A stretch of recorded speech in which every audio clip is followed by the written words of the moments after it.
Welcome to today's show. My name is John. As always, you can subscribe to the show on Apple Podcasts, formerly known as iTunes, or follow the links to social media in the podcast show notes. So please subscribe when you're finished listening. You can also go to snarkymoviereviews.com to read notes, bios, and other random movie thoughts.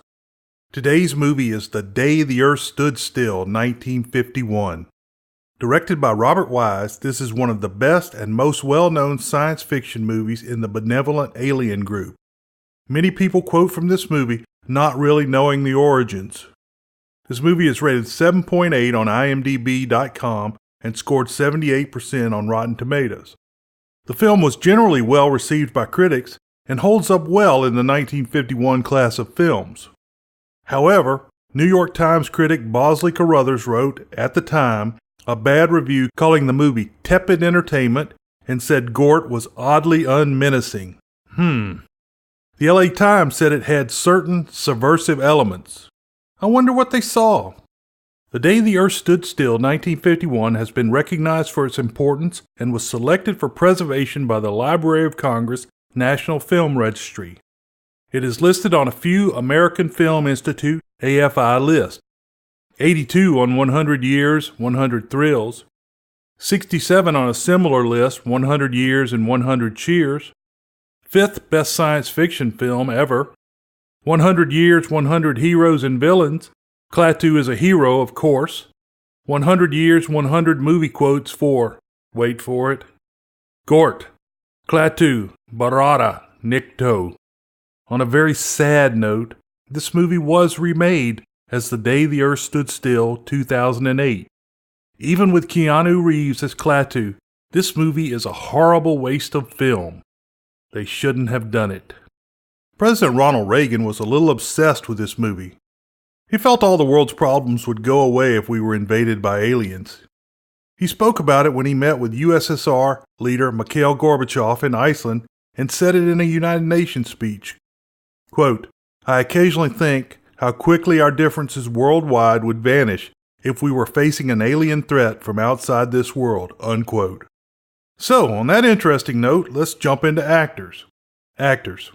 Right, and I'm a Shakespearean actor. Patricia Neal played Helen Benson, a young war widow working and living in a boarding house with her young son. Neal was covered in Episode 4, In Harm's Way, 1965. Hugh Marlowe played the role of Tom Stevens, the boyfriend of Helen, and alien sleuther. Say, that sounds like Daffy Duck, Suffer and Succotash. Alien sleuther. Marlowe was covered in Episode 28, World Without End, 1956. Carlton Young was uncredited as a colonel in a jeep in what was a very small part. Young was first covered in Episode 66, The Man Who Shot Liberty Valance, 1962. Michael Rennie played space traveler Klaatu. Rennie was born in 1909 in England. Rennie started working around Britain doing odd jobs. He got his first job by accident as a stand-in in the Alfred Hitchcock-directed Secret Agent 1936. He then became interested in acting and worked in repertory companies to learn his craft. The film I'll Be Your Sweetheart, 1945, got Rennie brought to Hollywood. Before long, he was cast in what most consider his greatest role, as alien visitor Klaatu in The Day the Earth Stood Still. This was followed by a 9-year string of supporting roles before he returned to England and worked in television on both sides of the Atlantic. His other films include Tower of Terror, 1941, High Fury, 1947, The Black Rose, 1950 with Tyrone Powers and Orson Welles, Les Miserables in 1952 as the star Jean Valjean, King of the Khyber Rifles, 1953, The Robe, 1953 as Peter, Demetrius and the Gladiator, 1954 as Peter, again, Omar Khayyam, 1957, The Lost World Lord, 1960, and The Devil's Brigade, 1968. Rennie died in 1971 at the age of 61. Sam Jaffe played the role of Professor Jacob Barnhart, the smartest man on Earth. He was loosely playing the role of Albert Einstein, with the wild hair and all. Jaffe's birth name was Shalom Jaffe. Great name. He was born in 1891 in New York City. I'm walking here! His first acting took place in the Yiddish theater with his mother, who was fairly well known, at least regionally. Jaffe graduated from City College of New York and studied engineering as a graduate student at Columbia University. Following graduation, he became a math teacher in Brooklyn. Somewhere around 1915, Jaffe became a member of the Washington Square Players. Following this, he began appearing on Broadway and was in 21 plays from 1918 to 1979. Jaffe never had leading man looks, and his hair was wiry and tended to go in its own direction. He was an amazing character actor, and Hollywood took note. In The Scarlet Empress 1934 with Marlene Dietrich, Jaffe was cast as the Grand Duke Peter and came off as very frightening. He followed with two great movies. In Lost Horizon 1937, Jaffe played the High Lama to perfection. This Frank Capra directed film is one of the most uplifting films ever produced. Shortly after, Jaffe played the title role in Gunga Din 1939 as a regimental water carrier. Jaffe had no problem acting alongside Victor McLaughlin, Cary Grant, and Douglas Fairbanks Jr. Jaffe's next major film was the Elia Kazan-directed anti-Semitic rendering Gentleman's Agreement 1947. In this movie, Jaffe also played an Albert Einstein-inspired character. In The Asphalt Jungle 1950, Jaffe played Dr. Riedenshiner, a criminal genius that lusted for teen girls. Jaffe was nominated for Best Supporting Actor for this role. However, my favorite role of his was Professor Jacob Barnhart in the atomic scare-inspired UFO film The Day the Earth Stood Still. He was just eclectic enough to give the role an added dimension. Like so many great actors, directors, and writers, Jaffe suffered from the Red Scare-induced Un-American House Un-American Activities Committee HUAC blacklisting.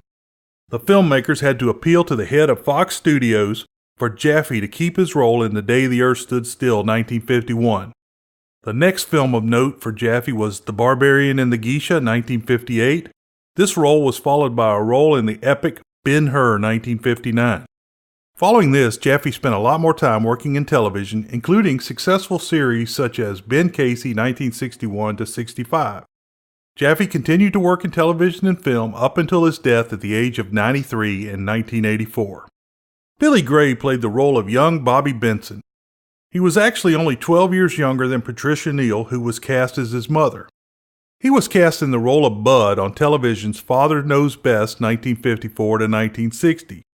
His best-known films are The Day the Earth Stood Still 1951, The Seven Little Foys 1955, and he was also in Werewolves on Wheels 1971. Frances Baver played one of the tenant house boarders, Mrs. Barley. Baver was born in 1902 in New York City. I'm walking here! I'm walking here! She started on Broadway in 1925 and was basically a stage actress until 1951. Her first film was The Day the Earth Stood Still. She was active in many 1950s television shows, but one show stands out above the others. She played the caring and sensitive Aunt Bee on the Andy Griffith Show 1960 to 1968. She seemed so nice and kind, but apparently she was mean and hard to work with. After the show ended, she stayed in North Carolina. She quickly became a reclusive cat lady and died in 1989. Lock Martin played the robot/centurion Gort. Martin was a cowboy and was working as a doorman at Grumman's Chinese Theater when he was selected for his role in this film. His qualification was that he was 7 feet 4 inches tall. Story. Let me explain. No, there is too much. Let me sum up. The credits roll over a view from out of the cosmos that slowly approaches the galaxy, past planets, and finally Earth. A radar crew picks up a UFO traveling at 4,000 miles per hour. The news spreads around the world quickly. The UFO, as a light in the sky, takes a tour of all the sites in D.C. The craft lands on the Ellipse, a 52-acre park just south of the White House in Washington, D.C. This really puts a damper on the baseball games that were being played in the park. The police and then the military head out to the park, including tanks. A news report tries to quell the panic that is occurring on the eastern seaboard. The UFO is the kind with the handicap-accessible ramp. Remember, there are two kinds: the kind that have the column that come down and the kind that have the ramp. The military completely rings the UFO, and there is an even larger crowd of onlookers. After 2 hours, the ship begins to open. The ramp slides out and the door opens. The Army has water-cooled machine guns and everyone is aiming at the ship. A very tall human form alien comes out and says in English, "We have come to visit you in peace." The alien walks to the bottom of the ramp and the soldiers cock their weapons. He reaches into his shirt and pulls out a small tube about the size of a flashlight. Spiky things click out the side. One of the tank soldiers panics and wounds the alien. Flying while black. The alien's little spiky thing is broken. The giant robot, Gort, Lock Martin, comes down the ramp and with his Cyclops-style ray vision, he dissolves all of the weapons. All of the people back up until the alien calls for Gort to stop. The alien picks up his spiky thing and says it was a gift for the president that would have allowed him to study life on other planets. It was a gift for your president. With this, he could have studied life on the other planets. They take the wounded alien to Walter Reed Hospital. Mr. Harley, Frank Conroy, comes to interview the alien. The alien introduces himself as Klaatu, Michael Rennie. Klaatu says his message is not personal and is for all the people of Earth. Mr. Harley says it can't be done, and Klaatu gets snotty and says he's not here to settle planetary problems. Klaatu says the fate of the Earth is involved. The military tries to cut and drill into Gort and the ship to no avail. Getting any place, Sergeant? Oh, no, sir. Just beats me, sir. I saw the ramp come through the side of the ship right here. Now I can't even find a crack. Oh, Carlson, what's the report? No luck, sir. We've tried everything from a blowtorch to a diamond drill. This is the toughest material I ever saw, General. For hardness and strength, it's out of this world. Gort stands guard, unmoving. The doctors determine that Klaatu is very similar to humans. Klaatu uses some salve he has with him and is completely healed from the bullet wound in 1 day. The doctors lament about the state of Earth medicine as they light up cigarettes. Mr. Harley comes back with the news that although all the world leaders have been invited, many refuse to come. Now that you understand the situation more clearly, perhaps you'd like to discuss it with the President. I will not speak with any one nation or group of nations. I don't intend to add my contribution to your childish jealousies and suspicions. Klaatu wants to get to know the people, but Mr. Harley refuses his request. They place guards on his door.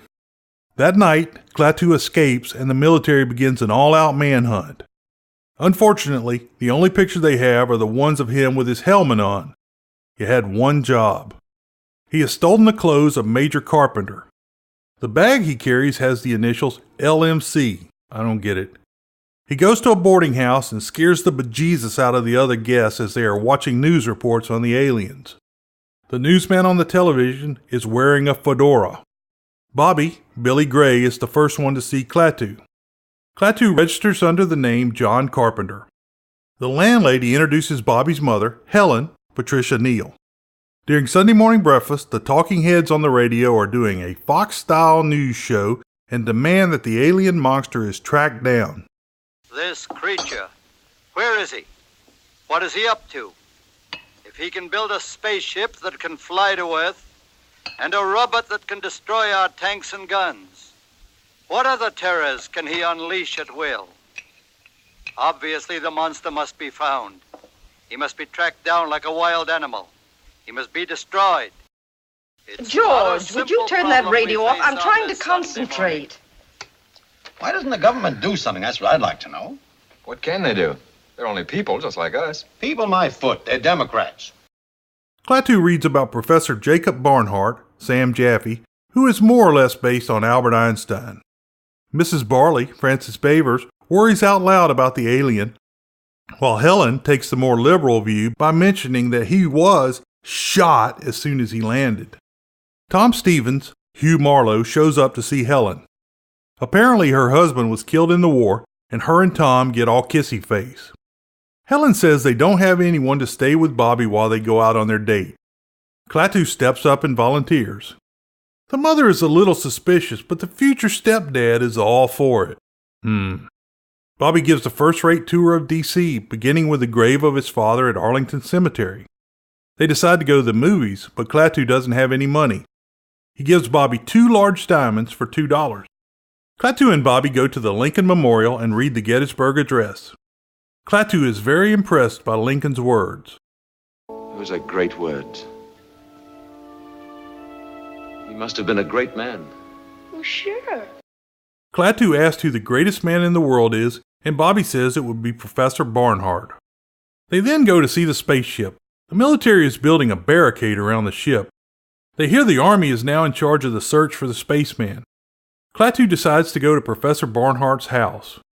No one answers the bell, and so naturally, they break into his study. On the blackboard is a complex equation. Klaatu corrects the formula on the blackboard and is caught when the housekeeper comes home. Klaatu leaves the contact information for himself as Mr. Carpenter. The housekeeper begins to erase the blackboard, but Klaatu stops her. Government agents go to the boarding house and pick up Klaatu. Tom and Helen return from their date, and Tom has been proposing to her. She is holding him off for some reason. Bobby tells his mother that they went to see Professor Barnhart, and she is very concerned. Klaatu talks to Professor Barnhart and tells him right off the bat that he is the spaceman. I thought you'd have the solution by this time. Not yet. That's why I wanted to see you. All you have to do now is to substitute this expression at this point. Yes, that will reproduce the first order term. But what about the effect of the other terms? Almost negligible. With variation of parameters, this is the answer. How can you be so sure? Have you tested this theory? I find it works well enough to get me from one planet to another. Barnhart says he has several thousand questions to ask. Klaatu explains that atomic energy combined with space travel makes Earth a threat to other worlds. We know from scientific observation that your planet has discovered a rudimentary kind of atomic energy. We also know that you're experimenting with rockets. Yes, that is true. But soon one of your nations will apply atomic energy to spaceships. That will create a threat to the peace and security of other planets. I come to you as a last resort, and I confess my patience is wearing thin. Must I take drastic action in order to get a hearing? What sort of action do you mean? Violent action, since that seems to be the only thing your people understand. Leveling New York City, perhaps? Or sinking the Rock of Gibraltar? One thing, Mr. Klaatu. Suppose this group should reject your proposals. What is the alternative? I'm afraid there is no alternative. In such a case, the planet Earth would have to be eliminated. Such power exists? I assure you, such power exists. He also says there is a way to protect Earth. Klaatu asks if he has to be violent to get Earth's attention. Barnhart says he will gather scientists and other leaders, but when he asks what will happen if they reject Klaatu's offer, he is told the Earth will be destroyed. Barnhart and Klaatu decide to make a non-destructive demonstration in 2 days at noon. That night, Helen is waiting to go out with Tom. Helen asks Klaatu why government men came and picked him up. He says it was because he tried to see Professor Barnhart. Tom is getting jealous of Mr. Carpenter. Helen says Bobby should see less of Mr. Carpenter. Bobby tells that Mr. Carpenter helped Professor Barnhart with his math. Klaatu borrows a flashlight from Bobby and goes to the spaceship. He doesn't know that Bobby is secretly following him. Alright, the military geniuses at the Pentagon have left only 2 guards to watch over the spaceship. They have only one job to do. One. And they let Klaatu walk up to a viewing hole and signal Gort with a flashlight. The 2 guards are not watching the ship, and Gort walks up behind them and clanks their heads together. Klaatu goes into the ship and sets up the demonstration for the next day. Klaatu speaks a long set of instructions into his display. Bobby watches all of the external action from a short distance away. Finally, Bobby runs home. When Helen and Tom get back from their date, Bobby tells the entire tale. They don't believe a word. Tom goes to find Mr. Carpenter. He goes into his room and finds a large diamond on the floor. Bobby shows the 2 diamonds that Klaatu sold him. Tom thinks Mr. Carpenter is a criminal. The next day, Klaatu comes to see Helen at work. Tom calls and says he is getting the diamonds appraised. Klaatu asks Helen what Bobby told her. Before she can answer, the pair gets into an empty elevator. Right at noon, the power goes off and the 2 are trapped in the elevator. Helen realizes that Bobby was telling the truth. All electricity and motors are out except for hospitals and airplanes that haven't landed. Damn, even the automatic cow milkers are out. Barnhart has the meeting prepared and is happy with the nature of the demonstration and how scared the populace is. The president is about to declare a national emergency. A UFO landing on the ellipse didn't do that. A jeweler tells Tom that the diamonds are unlike any he has seen on Earth. Is it worth anything? I have never seen such a stone in all my life. Will you please tell me where it came from? That's what I want you to tell me. But there are no diamonds like this any place in the world that I know of. Back in the elevator, Klaatu gives a data dump to Helen. Not a sexual joke. I've already told you more than I told Professor Barnhart because, in a sense, my life is in your hands. I thought if you knew the facts, you'd appreciate the importance of my not being apprehended before the meeting tonight. Of course. Of course I do. You hold great hope for this meeting. I can see no other hope for your planet. Helen is on board with helping Klaatu get to the meeting safely. Helen says Tom knows something is going on as well. The military has encased Gort in KL-93, a new plastic that is stronger than steel. The military decides they must find the spaceman, dead or alive. They close the city and no one is allowed to leave. Tom comes back to his office and plans to call the Pentagon and rat Klaatu out. Helen tells Tom that Klaatu has revealed the truth to her. I have some terrific news about your friend, Mr. Carpenter. What about him? Helen, he's the man from the spaceship. I had that diamond checked at 3 different places. Nobody's ever seen a stone like that. After what Bobby told us, that's enough for me. Why is it nobody knows anything about him? Why hasn't he got any money? All right, Tom, it's true. I know it's true. How do you know? Never mind about that. But you've got to promise me you won't say a word to anybody. Are you crazy after what happened today? But you don't understand. You don't realize how important this is. Important? Of course it's important. The point is we can do something about it. Well, that's what I'm trying to tell you. We mustn't do anything about it. Believe me, Tom, I know what I'm talking about. He's a menace to the whole world. It's our duty to turn him in. But he isn't a menace. He told me why he came here. He told you? Oh, don't be silly, honey, just because you like the guy. Tom makes the call and Helen breaks up with him. Tom tells the military that Klaatu is living at the boarding house. The military head out to capture him as Helen races ahead in a taxi to warn the spaceman. Klaatu and Helen jump in a taxi and head to the meeting that is being held at the spaceship landing site. Their taxi is spotted and reported to the commanding colonel, Carlton Young. Klaatu says he is worried about what Gort will do if something happens to him. He tells Helen that Gort could destroy Earth. He says to Helen that if something happens to him, she must tell Gort. Gort, Klaatu, Barada, Nikto. Patricia Neal had trouble delivering this line during filming and would often have to hold back laughter. Rennie would calmly ask if she intended to play the scene that way. In the movie Army of Darkness, 1992, Ash, Bruce Campbell, has to deliver the line but fails to remember and says, Klaatu, Barada, in, necktie, nectar, nickel, noodle. When the army cuts off the taxi, Klaatu and Helen run, but they shoot Klaatu. Oddly, they don't stop Helen, and she heads to the spaceship, which still has only 2 guards. Gort melts the plastic he is contained in, and the soldiers walk towards him. He uses his Cyclops vision to melt the soldiers and their guns. Helen is scared, but she delivers the message to Gort, who is now completely free from his prison. Gort carries Helen into the ship. Helen is on the verge of falling apart. Gort uses the display to find Klaatu and leaves Helen locked in the ship. They are holding Klaatu's dead body at the jail, and Gort cuts through the outer wall, Wild West style. Gort takes Klaatu back to the ship and places him in a healing chamber. Helen is still not sure what she's gotten into. The delegates assemble outside the ship and the military shows up and tries to get Barnhart to abandon the meeting. Klaatu is brought back to life by the chamber. Klaatu explains that the Almighty Spirit is the only giver of life and his revival is temporary. I thought you were... I was. You mean... he has the power of life and death? No. That power is reserved to the Almighty Spirit. This technique, in some cases, can restore life for a limited period. But how long? You mean how long will I live? That no one can tell.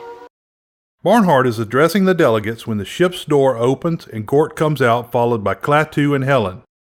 Klaatu says they will not put up with Earth's aggression. He says that his people have created a race of robots that enforce the peace. He says the robots have unrevocable power to destroy any aggressor. I am leaving soon, and you will forgive me if I speak bluntly. The universe grows smaller every day, and the threat of aggression by any group, anywhere, can no longer be tolerated. For our policemen, we created a race of robots. Their function is to patrol the planets in spaceships like this one and preserve the peace. In matters of aggression, we have given them absolute power over us. This power cannot be revoked. It is no concern of ours how you run your own planet. But if you threaten to extend your violence, this Earth of yours will be reduced to a burned-out cinder. He also says that if the Earth threatens to extend its violence, the Earth will be reduced to a burned-out cinder. He says the choice is to join and live in peace or die. As he and Gort get into the ship, he gives a wave to Helen. The ship glows and zooms skyward as the delegates flee. Notes: the original story ends with a reporter helping Gort revive Klaatu and saying to be sure and tell its master that Klaatu's death was an accident. The robot says, "You are mistaken, I am the master." The censors made Klaatu's resurrection temporary, but there are plenty of references to Jesus Christ in this movie. First, he is delivering a message of salvation to the entire earth. He steals the clothes of Major Carpenter, and carpentry was the profession of Christ. He presents himself at the boarding house as John Carpenter, having the initials JC and the name of one of the 12 disciples. After being killed by the government, he rises from the dead and ascends into the sky. Well, that's pretty obvious. Also, Rennie played Disciple Peter in 2 other movies. At the beginning of the film, the radar operator states, "Holy Christmas." This is the time that the birth of Jesus is celebrated, but it also could be a Santa and sled reference. The screenplay writer, Edmund H. North, created the alien language and the phrase Klaatu Barada Nikto. The meaning of the phrase is not explained during the movie. Professor Ayon J. Scoble says it was a fail-safe word created to keep the robot from accidentally destroying the Earth. Scoble further stated that this is a trope in science fiction when dealing with destructive forces. Fantastic Films magazine translated the phrase in 1978 as "Stop barbarism, in parentheses I have, death, bind," or "I die, repair me, do not retaliate." The director, Robert Wise, said North told him that it had no meaning and that it just sounded good. Film historian Stephen J. Rubin states that North said it means, "There is hope for the Earth if the scientists can be reached. The universe may never know." World-famous short summary: don't let strangers babysit your kids. Hope you enjoyed today's show. I really appreciate you spending the time listening. You can find connections to social media and email on my site at snarkymoviereviews.com. There are links in the podcast show notes as well. Remember, this show is completely free and independent. All I ask is that you jump over to Apple Podcast and give me a review. It really helps the show get found. Beware the Moors.